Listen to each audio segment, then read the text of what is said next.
Chers étudiants, chers étudiantes, bonjour. Bienvenue à ce cours consacré aux institutions internationales.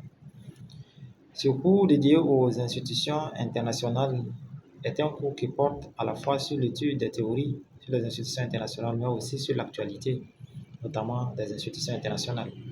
Lorsque vous suivez la presse internationale, vous découvrez que le monde actuellement est confronté à des situations de conflit. Et ces situations de conflit font appel notamment à des leaders au plan interne et au plan international pour notamment résoudre les difficultés qui peuvent donc se porter. Tel est essentiellement l'objet de ce cours qui porte notamment sur les institutions internationales, à savoir que dans le cadre de ce cours, nous allons étudier les différentes institutions internationales. Concrètement, nous allons voir 5 éléments dans les institutions internationales. Le premier élément va nous permettre de discuter concrètement sur la définition des institutions internationales. Le deuxième élément va nous permettre d'étudier les institutions internationales de façon plus précise. On verra donc d'abord la place de l'État dans les institutions internationales. L'étude de l'État, vous le savez très bien, est une étude que vous avez déjà vue dans le cadre du cours de l'enseignement sur le droit constitutionnel. Le but donc de l'étude de l'État dans le cadre de la théorie sur les institutions internationales est tout simplement de vous dire quelle est la conception que l'on peut avoir des institutions internationales lorsque l'on n'est pas dans le cadre donc du droit constitutionnel. Nous allons aussi voir la définition des différentes organisations internationales. Les organisations internationales, il s'agira essentiellement des organisations interétatiques. Et dans ce cadre, nous allons aussi voir les organisations, notamment internes. Il s'agit, dans certains cas, de certaines associations qui peuvent se mettre ensemble pour former des organisations internationales comme les ONG. Et enfin, nous allons terminer sur les éléments et les différents principes qui gouvernent notamment la protection des droits de l'homme dans le système international. Donc, il s'agit là des objectifs spécifiques de ce cours.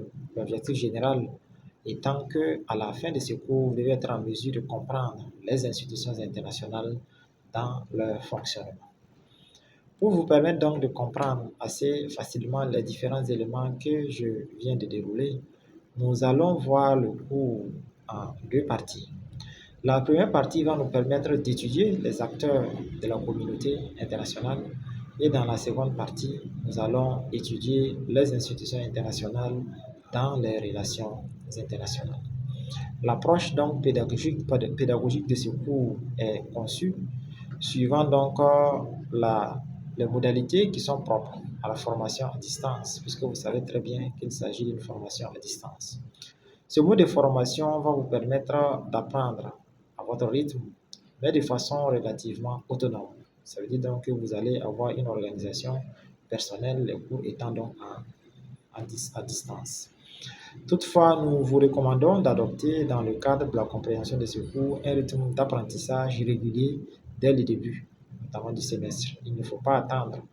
Dès que le cours est déroulé, il faut prendre connaissance du cours, il faut vous mettre à jour par rapport au cours et chercher davantage pour notamment mieux éclaircir les points du cours que vous n'avez pas pu bien assimiler.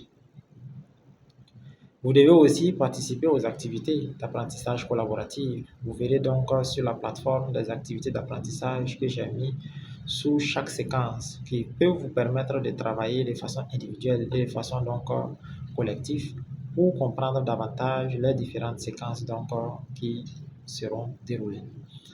Alors, par rapport à l'évaluation des apprentissages, vous aurez donc une évaluation formative. Et bien entendu, à la fin, vous allez aussi avoir une évaluation, notamment de l'ensemble des séquences du cours qui, bien entendu, seront considérées donc comme étant votre note d'évaluation.